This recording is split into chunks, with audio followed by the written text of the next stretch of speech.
안녕하세요. 2024년 4월 12일 태국 뉴스입니다. 태국의 가장 큰 축제인 송크라는 물뿌리기 축제로 알려져 있지만 원래 목적은 고향을 방문해 연장자의 손바닥에 물을 부으며 존경의 표시를 하는 것입니다.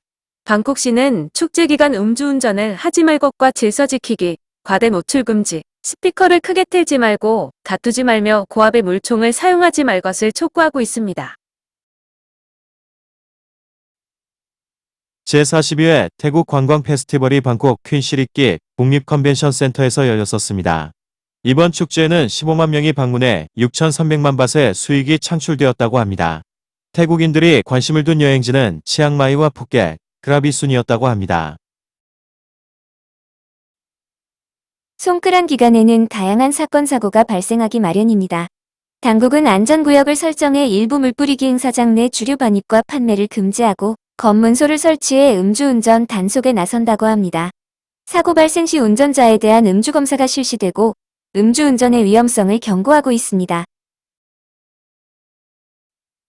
당제국은 사실상 연휴가 시작된 4월 11일의 교통사고 통계를 공개했습니다. 태국 내 교통사고는 234건으로 25명이 숨지고 248명이 다쳤습니다. 사고 원인별로 보면 과속이 44.02%, 난폭운전 20.94, 음주운전이 16.67% 순이었는데 오토바이 사고가 86.07%를 차지했습니다.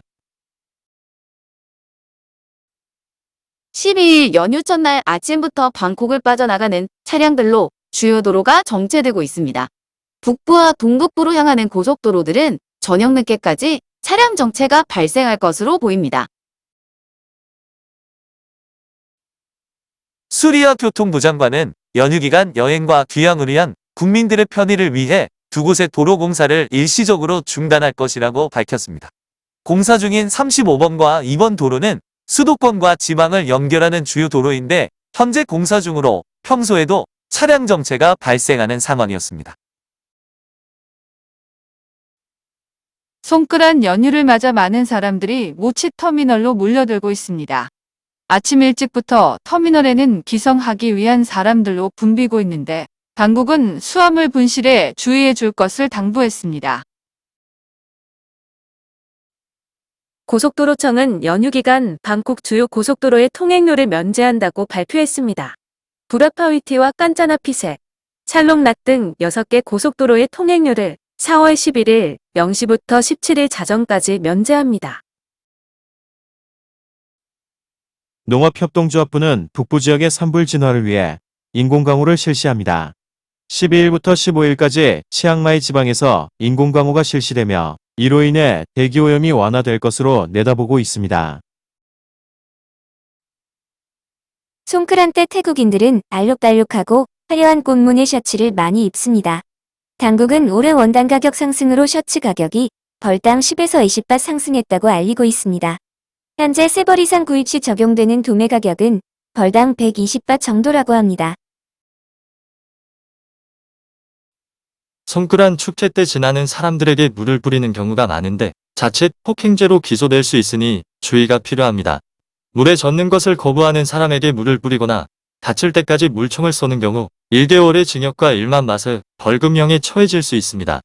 또 휴대전화기를 침수시켜 고장나게 한 경우 3년 이하의 징역이나 6만 바트 벌금형에 처해질 수 있습니다.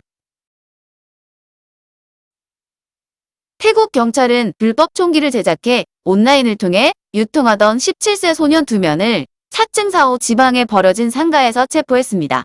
작업장으로 쓰인 상가 안에서는 제작 공구와 다량의 사제 총기, 실탄이 발견되어 압수되었습니다. 이들이 온라인에 유통시킨 총기는 1,000정이 넘는 것으로 알려졌습니다. 방콕 방스 지역에 위치한 공장 내에서도 유독성 물질인 카드뮴 150톤이 발견되었습니다. 이 카드뮴은 사무사콘에서 사라진 카드뮴 중 일부로 알려졌으며 시 당국이 현재 주변 일대에 대한 오염 여부를 조사하고 있습니다. 전 국민에게 10,000바트의 디지털 화폐를 지급한다는 계획이 올해 4분기부터 실시될 것으로 보입니다. 당국은 디지털 화폐 지급으로 올해 경제가 1.2에서 1.6% 성장할 것으로 예측하고 있습니다.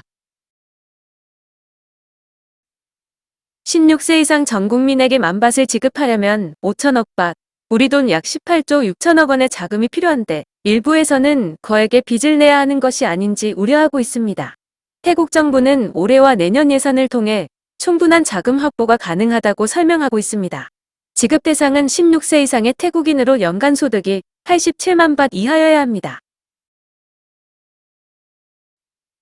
태국 당국은 짜뚜짝과 라프라오, 람카맹 지역에 위치한 불법 전자담배 판매점을 적발했습니다. 상점에서는 360만 밭어치 12,000점 이상의 관련 용품이 압수되었다고 합니다. 송크란 연희로 수요가 늘 것에 대비해 교통부는 주요 6개 공항을 오가는 국내선 104편을 증편했으며 17,874석의 좌석이 늘어났다고 설명했습니다. 태국 정부는 침체된 부동산 경기를 부양하기 위한 대책을 발표했습니다. 토지와 부동산 담보대출 등록 비용을 기존 1%에서 0.01%로 인하하고 태국인에 한하여 최대 1,700만 밭의 모기지 대출, 건축비에 대해 최대 10만 밭까지 세액 공제를 해주기로 했습니다. 주택 건축이나 아파트 구입을 위한 중저소득층에게는 연 3%의 고정금리로 300만 밭까지 최대 40년까지 대출을 실시합니다. 송크란 연휴 방콕 한국 내 와프라케오에 입장이 일부 제한됩니다. 13일과 14일은 오전 8시부터 오후 5시까지 평소처럼 입장할 수 있지만 15일은 정오까지만 입장이 가능합니다. 12일 오전 7시 기준 방콕의 초미세먼지 대기오염 농도는 평균 50.2 마이크로그램으로 나쁨 수준을 나타내고 있습니다. 딸링찬이 58.9로 가장 나빴으며 다음으로 박나와 방콕야의 크롱사마와 삼판 타옴 순으로 오염이 심했습니다. 11일 오후 3시 기준 파타야 시내의 초미세먼지 대기 오염 농도도 나쁨 수준이었습니다. 센트럴 파타야 측정치는 56 마이크로그램으로 가장 오염이 심했고 시내와 꼬란도 50을 넘는 수치를 나타냈습니다. 태국 정부는 송크란을 맞아 60세 이상의 이용객을 대상으로 방콕 시내 MRT 4개 노선의 운임을 3일간 면제한다고 발표했습니다. 퍼플라인과 블루라인, 옐로우라인과 핑크라인이 대상으로 13일부터 15일까지 60세 이상의 승객은 무료로 이용할 수 있다고 설명하고 있습니다. 태국 중앙은행은 10일 금융정책위원회 회의에서 정책금리를 연 2.5%로 유지하기로 결정했습니다. 7명의 위원 중 5명이 동결, 2명이 0.25% 인하를 지지했다고 합니다. 올해 GDP 성장률 전망은 지난 2월 2.5에서 3%를 2.6%로 조정했으며 내년은 3%를 전망하고 있습니다. 물가 상승은 올해 0.6%, 내년 1.3%를 전망했습니다. 중앙수사국은 방콕 시내 13곳을 포함해 전국 17곳을 압수수색하고 도박 사이트 운영에 가담한 17명을 체포했습니다. 또 현금 4,700만 밭과 은행 예금 2천만 밭, 부동산과 고급 차량 11대 등 5억 밭 상당을 몰수했습니다. 적발된 도박 사이트의 회원은 6만 명으로 연간 50억 밭의 판돈이 오갔다고 합니다. 중앙수사국은 방콕 수도권의 5곳을 압수수색하고 가짜 전동 공구 11만 점을 압수했습니다. 압수된 공구는 유명 브랜드 제품을 모방한 가짜 제품들이었다고 합니다. 보건당국은 앞으로 2에서 3주간 무더위가 계속될 것으로 열사병에 주의해야 한다고 촉구하고 있습니다. 현재 태국 내 각지의 최고 기온이 40도를 넘어가고 있어 열사병 환자가 증가할 수도 있다고 우려하고 있습니다.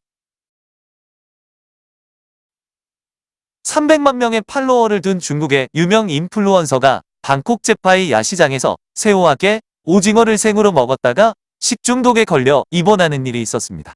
중국인 남성은 야시장에서 파는 생새우와 생오징어를 먹고 식중독으로 병원에 입원했는데 치료비도 2만 바트나 나왔다고 합니다. 이를 본 네티즌들 중에는 태국에 10번 이상 방문했지만 이런 음식을 먹을 용기가 나지 않았다. 태국 음식은 위생적이지 못하니 절대로 생으로 먹으면 안 된다. 내 아들은 수박 주스를 먹고 발열과 구토, 설사로 고통받았었다. 태국의 날 음식을 먹고 몸 상태가 좋지 않았다는 댓글이 올라왔습니다. 태국 보건부도 생으로 먹는 것은 위험할 수 있다고 자주 주의를 촉구하고 있습니다. 이민국경찰은 태국에서 11년간 불법 체류한 42세 한국인 남성을 방콕 수쿰밋에 위치한 호텔에서 체포했습니다. 검거된 남성은 마약 밀수에도 관여해 한국 경찰과 인터폴에 수배가 내려진 상태였습니다. 중앙수사국은 치앙라이 치앙센 지역의 국경 인근 메콩 강변에서 10개 이상의 괴상자를 발견해 압수했습니다. 상자 안에는 94대의 컴퓨터와 휴대폰, 태블릿 347대, 심카드 5,000개와 은행 통장, ATM 카드들이 가득 들어 있었다고 합니다. 경찰은 전화사기 조직과 관련된 것으로 보고 있는데 압수된 장비들은 약 540만 바트치라고 합니다.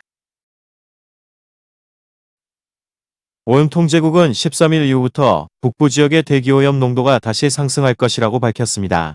특히 치앙라이와 치앙마이, 매홍손 지방을 중심으로 악화될 것이라면서 주의를 촉구했습니다. 기술범죄수사국은 비자 발급에 필요한 서류를 위조한 혐의로 50세 남성을 우돈타니 무앙 지역에서 체포했습니다. 영국과 미국, 캐나다와 호주, 뉴질랜드 당국에 접수된 비자 신청, 서류 중 위조된 서류들이 발견되어 수사가 시작되었다고 합니다. 검거된 남성은 비자 신청 대행 서비스를 제공한다는 SNS 페이지를 운영하며 2만 명의 팔로워를 모았다고 합니다.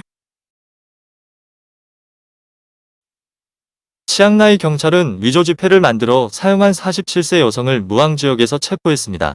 여성은 한 상점에서 위조 지폐를 사용했는데 가게 주인이 CCTV를 확인해 여성이 타고 온 차량 번호를 특정했고 경찰이 검거하게 되었다고 합니다.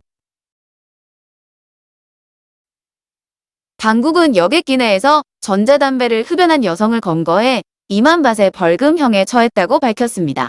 태국 내에서는 전자담배의 소지나 판매가 금지되어 있으며 여객기 내에서 흡연 시에는 항공법에 따라 처벌받게 됩니다. 태국의 범죄 신고 전화번호는 191번입니다. 경찰은 3일부터 10일까지 총 10회에 걸쳐 허위 신고를 한 50세 남성을 우따라디 지방에서 체포했습니다. 남성은 오토바이나 차량이 도난되었다거나 폭행을 당했다고 신고했는데 모두 거짓이었으며 경찰은 남성에게 벌금 5,000밧을 부과했습니다. 이민국경찰은 30대 필리핀인 부부 2명을 방콕 뿌라웨 지역에서 체포했습니다. 검거된 부부는 대마 10kg을 택배로 필리핀에 발송한 혐의를 받고 있습니다.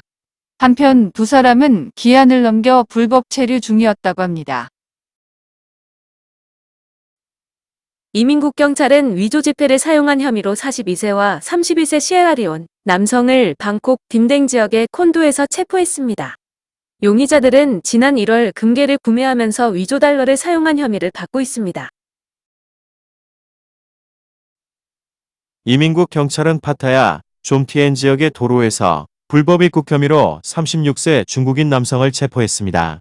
검거된 중국인은 과거 추방 이력으로 태국 입국이 금지된 상태였는데 사케오 지역의 국경을 통해 한 달 전 밀입국했다고 합니다. 오늘도 시청해주셔서 감사합니다.